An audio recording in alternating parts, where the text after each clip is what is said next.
creepy and weird, calm down. I wasn't going to talk about this yet. No more children ever again. And neither one of those are true. Walk me in the morning sun. Hey guys, welcome back. So today's video is going to be a Q&A. I haven't done one of these in a while. I feel like it's been a few months at least. I don't know, I can't really keep track, but I feel like it's been at least a few months. So I asked you guys over on Instagram if you would just give me your Q's, and then I would give you my A's. And so that's what we're gonna do today. Now, if you're not already following me on Instagram, you definitely should be. It's just This Gathered Nest. Very simple, very easy. But you should definitely be following me over there. Pretty much all news, information, fun stuff happens first over there. So definitely hop over. Okay, so I'm gonna do my very best to answer as many of these as I possibly can, and I'm also gonna try to answer them really quickly so that I can answer many of them. Okay, the first question is from Samantha. Says, what would you say is the hardest part of embryo adoption? I would say the hardest part about embryo adoption is just truthfully the fact that people don't really know what it is. They don't really understand it. A lot of people don't really understand the difference between an embryo and an egg and all of that stuff. So it makes explaining it kind of complicated. And also when people don't know something, their natural reaction sometimes is defensiveness or, you know, people are just, we're strange creatures. When we don't understand something, we tend to like, ugh, you know, we make it like creepy and weird because we don't understand it. And so that I think would be the hardest part, is honestly just dealing with other people's reactions and helping them to see that like it's not creepy and weird. Calm down. How do you and CR find time for intimacy? I only have 2 kids and I'm exhausted most of the time. So if you're a child under the age of 18, you gotta earmuff it, okay? If you are an adult, then how we find time for intimacy, guys, look, I'll be honest, it gets harder. The older you get, the more kids you have, the more stressful life gets, but you've gotta keep that part of your relationship fun. And so you just, it's like, I don't know, like, I don't know how to say it without sounding crass, like, there's no right time of day, nor right place that has to take place. Let me just put it to you like that, okay? So you just gotta be like flexible, you know, to do, you know, that sounds wrong. You've got to be flexible. I mean, that helps, but you don't have to be. Spontaneity and just keeping things fresh and fun and remembering the things that you really loved about each other from the beginning. I was wondering how come Rosie, Noah, and Jonah were in the homeschool video. Do they not go to school anymore, or were they just home that day? Okay, so that video, they were just home that day, but I wasn't going to talk about this yet. We are considering homeschooling Noah and Rosie next year. That's the first time I've said that out loud to anybody other than family and my husband. So we will share more about that later, our reasons and all of that. Nothing is set in stone yet. No decisions have been made, but we will keep you guys posted along the way. At what age did y'all start having kids? I had Shelby when I was 22. I had Kennedy when I was 22 and Shelby when I was 24. Could you talk about any challenges or unique experiences you guys have faced being a mixed race family, and importantly, how you overcome and navigate them? The good, bad, and beautiful. Okay guys, so we have not talked a ton about racial issues on our channel. I have good reasons for that, but I will say, obviously being a transracial family brings some unique things. We've absolutely experienced racism towards our family, most specifically towards the boys. Not quite as much experience with that with Rosie, but definitely towards the boys. And I think if you've watched one of our vlogs a few months ago, we went to a small barber shop in kind of a very small little town to get the boys' haircut. And the barber, he said that he couldn't cut the boys' hair, that there was a colored shop a few shops down the street. So we have absolutely had experiences like that that we've had to deal with, and honestly, we are learning as we go. That's just the truth. We are learning as we go. We are doing the best that we can for our family and for our boys. Of course, our hope is that this world would be a better place as our boys grow, and that people would just stop with the foolishness. But You know, our comments on our videos should tell you. I mean, you guys don't see it because I delete it probably before anybody sees it.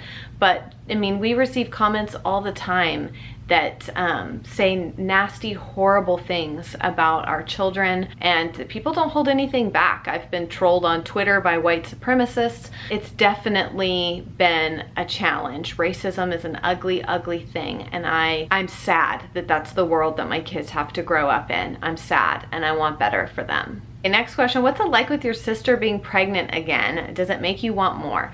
Guys, when people are pregnant, I think they're beautiful and cute and adorable, but it doesn't make me want to be pregnant. If you followed along my journeys, you know how difficult pregnancy is for me, how hard it is for me to be pregnant. I am not a cute, fluffy, happy, well, I'm fluffy, but I'm not cute and happy when I'm pregnant. I am miserable. Long story short, I'm very happy for my sister. No, it doesn't make me want to be pregnant. I see babies and I'm like, oh, baby. But I do the same thing with puppies, and I don't get a puppy every time I see a cute puppy. So hopefully that answers your question. What inspired you to adopt babies? I've talked about this lots of times. I actually watched a show on TLC when I was in high school called Adoption Story. And that was the first real exposure I had to adoption. And that was the first time that I really thought, hey, I want to do that. Like when I'm older, I want to do that. And it was just always something I knew I wanted to do eventually. And it was never like, oh, if I can't have children, then I will adopt. I just knew that was something I was going to do at some point. When Jonah, Ivy, and Amelia get to school age, will you homeschool them or send them to the charter school?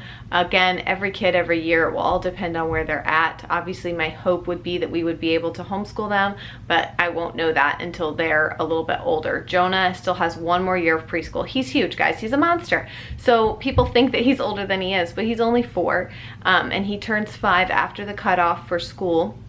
So he still has this is his TK year or whatever, like pre-K 4 or whatever year coming up. So we'll see how he does.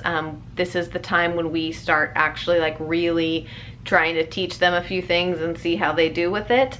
And we'll make a decision for him as well. How do you manage extracurricular activities with all the kids to ensure they are developing their interests? We let the kids pick one activity that they want to do. We usually don't let our kids do more than one activity at a time. We just have too many kids for people to be in all kinds of different sports and things. And we usually wait till they're 5 or 6 to start them in something. We have tried doing the 3-year-old, 2-year-old classes, and it's kind of just a hot mess. So we typically wait till they're 5 or 6. Noah and Jonah are now expressing interest in wanting to do karate. And because Noah wants to do it, I think we'll probably let Jonah go ahead and do it too, since we'll already be taking Noah. And then I think Rosie is going to potentially do gymnastics. So there is a question in here that I saw, so I'm just going to go ahead and answer it right now, about Rosie doing dance. She loves to dance, y'all, but she cannot handle the loud noises. I don't know if you saw in my Instagram stories or anything like that when we were at the dance place, but when the music starts playing really, really loud, she just can't handle it. She plugs her ears. I have to bring earplugs for her to the recitals and stuff. So she doesn't do well when the music gets loud like that. It wouldn't be something that she would enjoy. So I think gymnastics is more her speed. And as you've seen, she's great at somersaulting / belly flopping. What agency did you go through for Rosie's China adoption? We used an agency called WACAP, WACAP. What is the biggest challenge with 7 kids? Keeping my energy up, I would say truthfully. I'm tired. It's, I get tired just from life and the things that we have going on all the time and stuff. So keeping my energy up is can be a challenge. I think that's the hardest part, because they need your energy so that you can, feed them and clean up and be loving and attentive and all of those things. You kind of have to be very present. So taking care of myself enough that I can take care of them really well. What is the biggest misconception people have about adoption? I don't know what the biggest misconception would be. I think people are usually on one end of the spectrum or the other. Either they know every horror story that's ever been told and they think adoption is just going to be a nightmare and the kid's going to stab you in your sleep when they're 16, or the opposite end, and they just think that this is you're a savior and you just swooped in and saved this poor little orphan child and you've given this amazing life and you're such a great person, hero.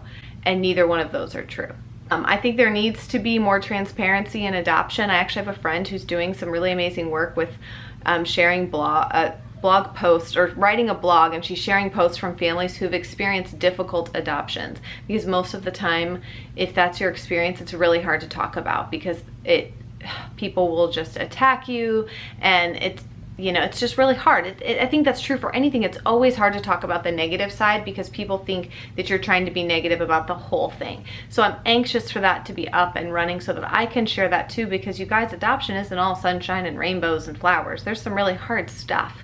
It's really, really hard stuff. It's born from loss. There's always going to be a hard aspect of that. And every kid, every family, every experience is going to be different. Some of ours have been seamless and some of ours have been rocky. So I think the more transparency parents can have going in, you've got to be committed. You've got to be committed to this family, to this child. You've got to be committed. I'm excited to be able to share more about that in the future, and hopefully, like I said, my friend's blog will be up and running and I can use that as a resource to share as well. Any big dreams or goals you want to accomplish for yourself or as a family in the future? I feel like I've pretty much laid all those out there for myself personally. You guys know I'm training to run a half marathon in September. I am writing my book. I'm like writing it. It's happening. And we are starting some work with a really amazing organization in Congo, and I cannot wait to share with you guys more about it. All of my little heart songs are coming true. I just am so excited. So be on the lookout for more news about all of those things. And all of that is like family related too, but I would say also, you guys know, CR got a new job and we're hoping that we'll have some flexibility for more travel in the coming year. And you guys know we really want to take road trips and just travel more as a family. So we're hoping we can make that happen. It's hard, you guys. Like, insurance is our I've just like lay it out for you guys. Insurance is our biggest thing.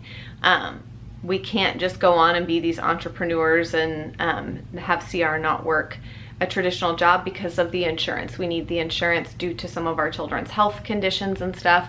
We need the insurance.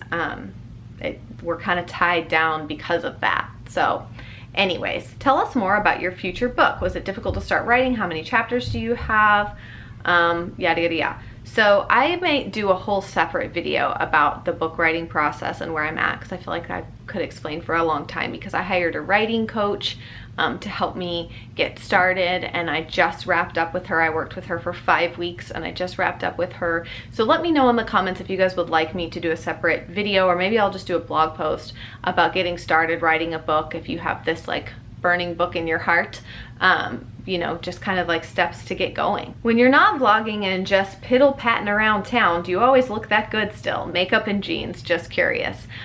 So you guys know I do like to get dressed. I do like to do my makeup. I do like to freshen up my hair and put on something cute, but no, not every day, and especially not right now while I'm training for this half marathon, because I am either running or doing strength training or sprints or something 5 days a week. So yeah, it's like, what's the point? I mean, I ran this morning, came home, showered, and now I'm filming this, and tomorrow's sprints. So tomorrow, I don't know. It all depends on what I'm doing that day. If I'm working, if I'm filming something, if I have a video call or anything like that, then I kind of have to get dressed. Anyways, so sometimes, yes, no, eh.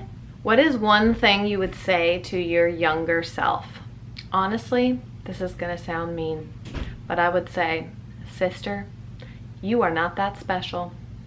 I have wasted so much of my time worrying about who likes me, who doesn't like me, why don't they like me, can't I be friends with them, why don't they want to be my friend, and worrying so much that I forget to just love people around me, love people I encounter, because I've been so insecure. And insecurity really truly is a very selfish emotion. It is. It's coming from a selfish place of being more concerned about how that person feels about you than how you're treating that person. And I think insecurity is such a nasty emotion, and it's caused a lot of problems in my life.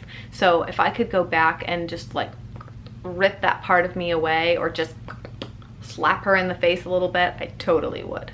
I did get some questions about how I started to train for my half marathon, and I am going to write a blog post about that because I actually bought a training program from another like blogger that has run a bunch of half marathons, and she's really great. She just had twins and doesn't look like it, but she's like itty bitty teeny weeny.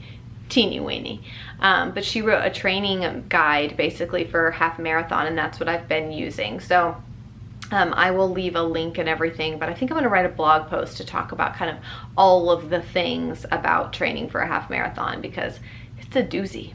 I secretly a little bit love this question. How do you stay so confident with all the people who may be against you? Well, I guess I didn't know there were so many people against me. No, I'm just kidding. I know lots of people hate me. They tell me every day. I stay so confident because, guys, the reality is number one, you can't hate me because the truth is you don't really know me. And that sounds kind of jerkish, but the thing is like watching somebody on a computer screen or following them on Instagram, it's not a relationship. And you can't hate somebody that you don't really even know. You can hate certain things about them, or you can hate things that you think you may know about them, but it's not the truth, you know? So I think that number one, I try to remember that that's really more about them than it's about me. And I heard this one time, and I fought against it initially, but it's so spot on. And I've said this before, that what people see, like if you see somebody else that you don't like that person, it's usually something that you don't like about yourself that you're seeing in them, if that makes any sense. And this doesn't just go for me. Like whenever somebody doesn't like you or is mean to you or whatever, it's really so much not about you. It's crazy how much not about you it is. It's actually so much more about them and their own issues. So I just don't take it personally because it's sort of like I said, it's like you can't really hate me because you don't really know me. And if you know me and hate me, that's another story, but there's nothing, I don't want to say there's nothing I can do about it, because if I've done something wrong, I always want to try to make it right. And I have in the past. I'm gonna not sit here and pretend like I'm a perfect person and I've never done something wrong. I absolutely have. I've hurt people. I don't hurt people intentionally, but I have unintentionally hurt people. And so, you know, saying you're sorry and being big enough to apologize for something you've done wrong, I've done all those things. And guess what? Some of those people still hate me, but there's nothing you can do beyond that. Do you know what I mean? Like you lay it out there, you put it out there, and then you just have to move on.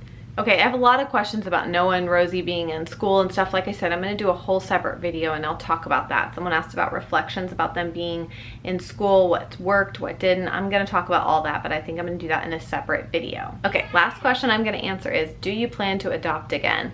And I've talked about this before in blogs and everything. We don't have any like set plans, like yes, we're absolutely adopting again, but we also don't have any like hard and fast no, never again. We have just learned that honestly following God and what plan he has for our family and for our life is the place we want to be. It's the sweet spot and it's where we want to be. So if we really felt like God was telling us that there was a child that we should adopt, you know, or really feeling that nudge again to move forward, then we absolutely would. We don't feel that at this time. We've got 7 kids and we've got 2 babies, and yeah, so we don't really feel that at this time, but I'm not saying it wouldn't ever happen, which is a different tune, because when I was pregnant, I was like, no more children ever again. I told you, Angie pregnant is a monster. That's it for today's video. I hope you guys enjoyed this Q&A. Hopefully I answered your question. I'm sorry I wasn't able to get to all of them, but I tried to do as many as I could. Thank you guys again so much for watching, for spending your very precious time with me. It really does mean a lot to me that you would take time out of your day to watch one of my videos. That's very humbling to me and I really appreciate it. So, love you guys so much. Subscribe to our channel if you're not already. Give this video a thumbs up, and I will see you guys again soon. Bye.